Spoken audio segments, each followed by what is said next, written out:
അമേരിക്കയ്ക്കും ഇസ്രായേലിനുമെതിരെ വർഗീയ വിഷം ചീറ്റുന്ന പ്രസ്താവനകളുമായി ഇറാന്റെ പരമോന്നത നേതാവ് ആയത്തുള്ള അലി ഖമേനി. അമേരിക്കയെ പേപ്പട്ടിയെന്നും ഇസ്രായേലിനെ രക്തരക്ഷസെന്നും വിമർശിച്ച അലി ഖമേനി ഇസ്രായേലിനെതിരായ മിസൈൽ ആക്രമണത്തെ പൊതുജന സേവനമെന്നാണ് വിശേഷിപ്പിച്ചത്. ടെഹ്റാനിലെ മോസ്കിലായിരുന്നു ആയത്തുള്ള അലി ഖമേനി പ്രകോപനപരവും തീവ്രവാദ പരാമർശങ്ങളുമായുള്ള പ്രസംഗം. ഇസ്രായേലിനു നേരെ നടത്തിയ മിസൈൽ ആക്രമണത്തിന് പിന്നാലെയാണ് ആഗോള ഭീകരവാദ പ്രവർത്തനങ്ങളുടെ മൊത്തവ്യാപാരി എന്നറിയപ്പെടുന്ന ആയത്തുള്ള അലി ഖമേനി പരസ്യമായി രംഗത്ത് വന്നിരിക്കുന്നത്. ഹമാസ് ഭീകരെയും ഹിസ്ബുള്ള ഭീകരെയും പിന്തുണച്ച ഖമേനി ഇവരെ തോൽപ്പിക്കാൻ ഇസ്രായേലിന് സാധിക്കില്ലെന്ന് വ്യക്തമാക്കി.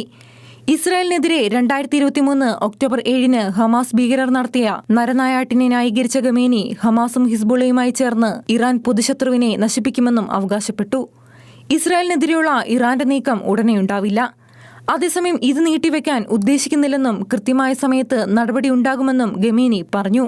ഇസ്രായേലിനെതിരെ മുസ്ലിം രാജ്യങ്ങൾ ഒരുമിച്ച് നിൽക്കണമെന്നും അദ്ദേഹം ആവശ്യപ്പെട്ടു.